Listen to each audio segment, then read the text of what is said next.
Title: The Haunting of Harvest Festival.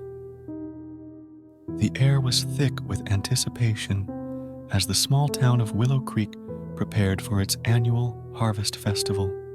For generations, the festival had been a beloved tradition, a time when families came together to celebrate the bounty of the season. But this year, as the sun dipped below the horizon and the first stars began to twinkle in the sky, a sense of unease settled over the town. Sarah Montgomery stood on the outskirts of the festival grounds, her heart pounding in her chest. She had always loved the Harvest Festival, with its colorful decorations, delicious food, and lively music. But tonight, as she looked out at the festivities, she couldn't shake the feeling that something was terribly wrong. As Sarah made her way through the crowd, she noticed that people seemed different somehow. Their smiles seemed forced, their laughter hollow, and there was a tension in the air, a feeling of dread that seemed to hang over the entire town like a dark cloud. She tried to push aside her unease and focus on enjoying the festival. She sampled some of the homemade treats: apple cider donuts, pumpkin pie, caramel apples. But even the sweetest flavors tasted bitter on her tongue. As the night wore on, Sarah found herself drawn to the old abandoned farmhouse at the edge of town. It had always been rumored to be haunted, but she had never paid much attention to such stories. Tonight, however, she couldn't resist the pull of the decrepit old building. The farmhouse loomed before her, its windows dark and empty, its roof sagging with age. Sarah hesitated for a moment, then took a deep breath and stepped inside.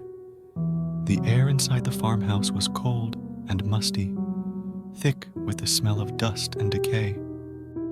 Sarah's footsteps echoed on the creaky floorboards as she made her way through the darkened rooms. Suddenly, she heard a noise, a soft, eerie moan that seemed to come from somewhere deep within the house.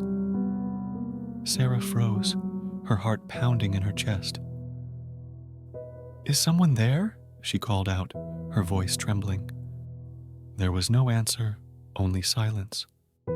Summoning all her courage, Sarah pressed on, determined to uncover the source of the strange noise. She climbed the rickety staircase to the second floor, her footsteps echoing in the empty house. At the top of the stairs, she found herself in a narrow hallway lined with closed doors. She hesitated for a moment, then reached out and opened the nearest door. The room beyond was shrouded in darkness, but Sarah could make out the outline of a bed against one wall. She stepped inside, her heart pounding in her chest. As her eyes adjusted to the darkness, she saw that the room was furnished with old-fashioned furniture: a dresser, a vanity, a rocking chair. But what caught her attention was the figure lying motionless on the bed. Sarah's breath caught in her throat as she approached the bed, her heart hammering in her chest. She reached out a trembling hand and touched the figure's shoulder, recoiling in horror as she felt the cold, clammy skin beneath her fingers. The figure stirred, its eyes fluttering open to reveal empty, soulless orbs that seemed to bore into Sarah's very soul. She stumbled back in horror, tripping over her own feet and falling to the floor. As she scrambled to her feet and fled from the room, she could hear the figure's soft, eerie laughter echoing in her ears. Sarah stumbled out of the farmhouse and into the cool night air, her heart pounding in her chest. She didn't stop running until she reached the safety of the festival grounds, where the lights and laughter provided a stark contrast to the darkness and despair she had left behind. But even amidst the festive atmosphere, Sarah couldn't shake the feeling of dread that had settled over her like a shroud. She knew that whatever haunted the old farmhouse was real, and that it was hungry for more than just her fear.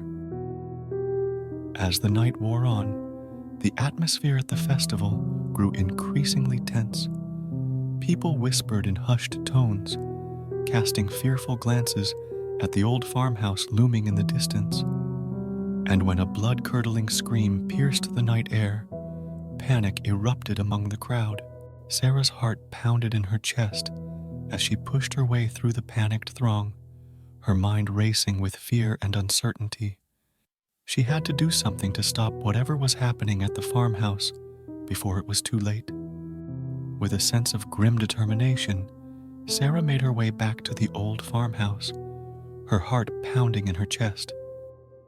As she approached the decrepit building, she could hear the sound of screams and laughter echoing from within.